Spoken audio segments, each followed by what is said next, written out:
Dumoulin, conteur de grand chemin, votre serviteur aujourd'hui. Que fais-je devant si grande et si belle assemblée? Eh bien, je vais vous conter quelques histoires. Mais je vois mon copain Didier qui n'est pas là. Je l'ai vu tantôt. Voilà. Il va arriver, il prend des photos, il est distrait. Il est qu'une jolie fille, donc on va lui laisser un peu le temps. Hein. Voilà. Et donc, écarquez vos oreilles. Ah voilà, donc on a la musique de Bardcore qui a stoppé. Mais rassurez-vous, on va recommencer. Hein. C'est comme ça. Ah. Vous voyez? Donc, je préférais la mienne, mais bon, voilà. Il était une fois, il y a de cela bien longtemps, dans la région de Charleroi, 3 petites vieilles dames qui cherchaient du bois. Pourquoi me direz-vous? Pour se chauffer. Nous sommes en plein hiver.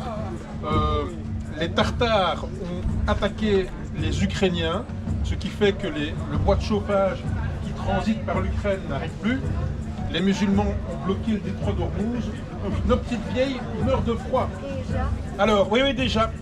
Alors que faire? Eh bien, comme au bon vieux temps, elles décident d'aller glaner du bois dans les forêts autour de Charleroi.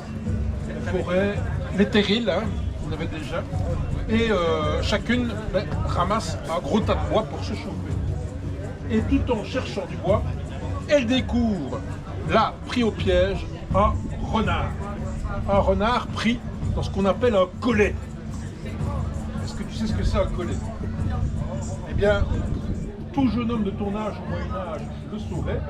Mais tu n'es pas né au Moyen-Âge, c'est un piège qu'on pose avec un anneau qui étrangle les lapins. Vous voyez, le petit lapin est pas dedans, il se fait étrangler. Alors ça prend des lapins, mais pas que. Et pour des vieilles dames affamées, un renard, c'est bon à manger aussi. Alors du coup, elles se disent, oh, le beau renard que voilà, je m'en vais le dépioter et en faire un ragoût. Installez-vous, n'entend mieux assis. Un bon ragoût de renard. Ça vous plairait, vous, un ragoût de renard? Spécial, hein, mais j'ai jamais goûté, mais ça n'a pas l'air mauvais.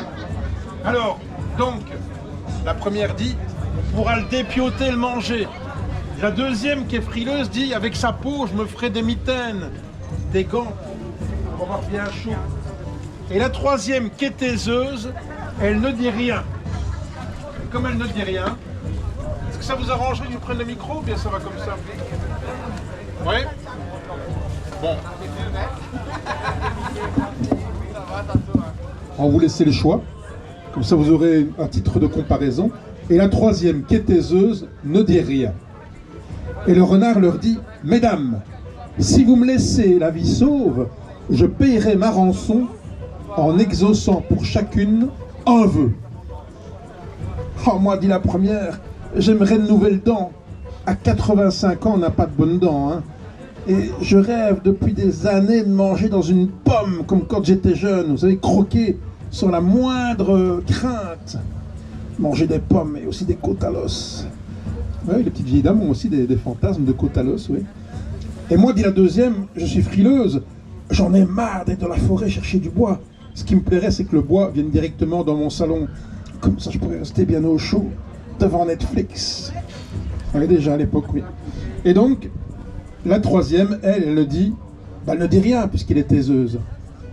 Et le renard leur dit, « Mesdames, vous n'avez qu'à faire votre vœu, et je vais l'exaucer. Toi, la première, je t'offre une belle paire de canines et des dents à croquer des haubans, à décrocher la lune. Tu sais ce que je veux dire, ceux qui connaissent un petit peu Jacques Brel. Toi, la deuxième, des belles mitaines pour avoir bien chaud aux doigts et surtout un panier qui se remplit de bois. Dès que tu prends une bûche, une nouvelle bûche arrive.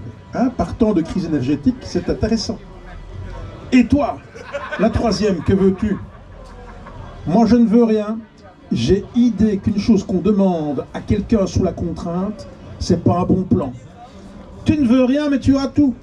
Tu resteras brèche-dent, tu resteras frileuse, mais surtout, je vais te dire une chose, tu connaîtras toutes les plantes de la forêt, celles qui nourrissent et celles qui guérissent.